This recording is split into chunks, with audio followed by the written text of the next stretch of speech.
Assalamualaikum warahmatullahi wabarakatuh. Selamat pagi seluruh taruna yang saya cintai dan saya banggakan dimanapun berada. Baik, pagi hari ini saya akan membahas tentang feed water of boiler atau air umpan yang dimasukkan ke dalam boiler, kemudian diproses menjadi uap. Kemudian digunakan untuk kegiatan dan kebutuhan steam di atas kapal. Oke, sebelumnya saya akan memberikan sedikit materi tentang mesin diesel.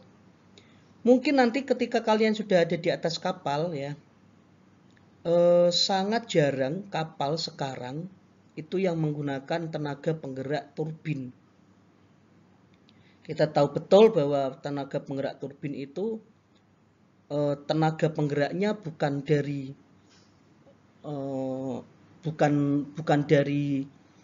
pembakaran internal, ya, tetapi dari pembakaran eksternal yaitu boiler. Kemudian boiler itu steam yang tinggi tekanannya itu akan diarahkan ke sudu-sudu daripada turbin, kemudian menggerakkan sudu turbin dan kemudian menggerakkan shaft dan lanjut ke propeller. Mungkin nanti yang kalian praktek di kapal-kapal gas, ya, kapal gas masih ada beberapa kapal yang masih menggunakan turbin karena apa? Dia mengurangi gaya ledak atau gaya panas yang ada di mesin diesel, sehingga itu akan mempengaruhi atau akan memberikan dampak terhadap keefektivitasan daripada pergerakan daripada turbin. Ya. Maka rata-rata kapal sekarang sudah menggunakan mesin diesel, ya, dan menggunakan mesin diesel. Ya. Jadi dulu, ya, sebuah ilmuwan atau insinyur dari Jerman yang besar di Prancis sebagai salah satu penemu mesin diesel, ya, yaitu bernama Rudolf Diesel. Kemudian mesinnya diberikan nama diesel, mesin diesel engine. Ya, diambil dari namanya yaitu Rudolf Diesel. Mesin diesel ini, ya, setiap revolusi tahun ini bertambah, ya. Revolusi industri bertambah, kemudian perkembangannya juga semakin bagus, ya. Yang pada awalnya Rudolf Diesel ini menggunakan mesin ciptaannya untuk memproduksi es batu, ya, dengan menggunakan tenaga amonia. Ya. Jadi dia awalnya untuk mempermudah kinerja dia, karena dia adalah pembisnis yang bergerak di bidang pencetakan es batu, ya. Kemudian dia membuat cara bagaimana agar produksinya ini tidak banyak melibatkan orang. Dia membuat alat yang mempermudah kinerjanya, yang kemudian disebut dengan diesel engine, yang fungsi utamanya pada awal mula pembuatannya itu adalah sebagai produksi es batu.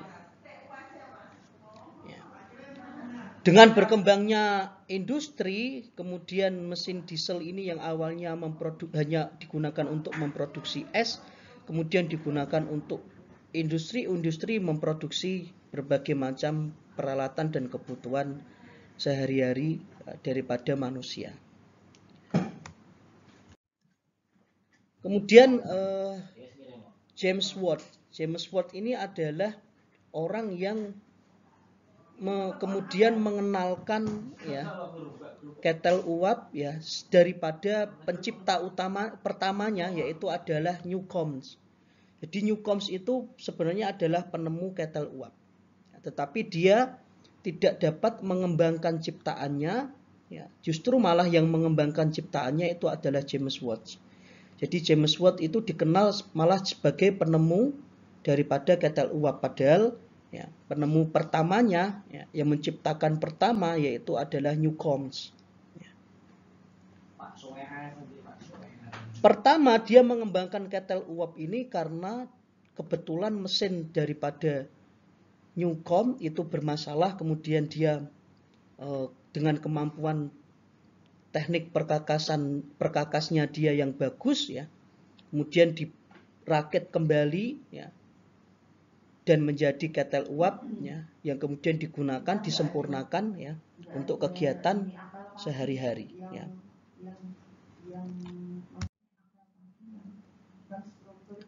Maka ketel uap itu apa ya? Ketel uap adalah pesawat bantu ya, yang fungsinya untuk memanasi air ya, sehingga merubah menjadi uap atau disebut dengan proses evaporage ya. Uap yang dihasilkan adalah uap jenuh atau saturate steam, atau bisa jadi uap panas lanjut atau disebut dengan superheater steam ya. Tergantung penggunaan daripada steam tersebut, apakah hanya digunakan untuk auxiliary machinery ya, atau digunakan untuk propulsive of engine ya, penggerak utama ya. Jadi tergantung kapal kalian nanti, kapal penggeraknya apa. Kalau penggeraknya itu turbin ya, atau pergeraknya tenaga penggeraknya adalah diesel. Ternyata ya, kettle ini mempunyai syarat-syarat yang harus dipunyai oleh mesin kettle itu sendiri. Yang pertama adalah dapat dipakai untuk menghasilkan uap dengan berat tertentu dalam waktu tertentu ya, dengan tekanan atmosfer yaitu 1 atmosfer. Lebih besar daripada 1 atmosfer. Kenapa harus lebih besar? Agar uap ini dapat ya membantu. Kalau tekanannya besar berarti dia dapat membantu sudu-sudu daripada turbin ini bergerak ya. Kadar air ya, pada uap yang dihasilkan harus sedikit mungkin. Jadi uap itu kan ya proses daripada kondensasi ya. Maka uap ini tidak boleh lebih, prosentasenya tidak boleh banyak kadar airnya. Nanti akan terjadi hardness ya. Kemudian juga akan mempengaruhi daripada salinities ya, dan juga pH-nya. Jadi uap ini tidak boleh terlalu banyak kandungan air, karena kalau terlalu banyak kandungan air nanti mengakibatkan terjadi korosi di dalam pipa ya. Jadi uapnya harus dalam uap jenuh. Kalau pakai alat pemanas lanjut, maka suhu uap pada pemakaian uap yang tertentu tidak berubah banyak dan harus dapat digunakan dengan mudah. Ya. Uap harus dibentuk dengan jumlah bahan bakar yang sederhana mungkin. Oke ya. Maka di atas kapal itu biasanya pembakaran boiler itu menggunakan bahan bakar fuel oil. Karena apa? Daya ledak daripada bahan bakar fuel oil itu tinggi. Ya, dengan jumlah konsentrasi daripada misalnya 1 liter ya daripada fuel oil itu dapat memproduksi ya, 1 ton daripada uap. Sedangkan kalau kita menggunakan diesel oil 1 liter itu hanya memproduksi 0,5 ton uap ya. Maka di atas kapal biasanya menggunakan bahan bakar boiler ini menggunakan fuel oil atau heavy fuel oil. Jika pemakaian uap berubah-ubah maka tekanan tidak boleh berubah banyak. Tekanan uap ini dipengaruhi daripada ya kinerja daripada pembakaran. Ya. Susunan pengepaan harus disebingkan rupa sehingga bahan bakar dibakar dengan tidak memerlukan ongkos tekanan yang terlalu banyak. Ada 2 sumber daripada air umpan atau feed pump. Yang pertama adalah kondensat atau steam yang mengembun yang kemudian diproses kembali dan digunakan kembali ya. Ini artinya ada resirkulasi daripada steam yang sudah terpakai ya.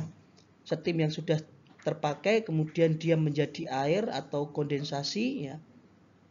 Kemudian air itu kembali lagi ke nanti saya akan jelaskan skemanya ya.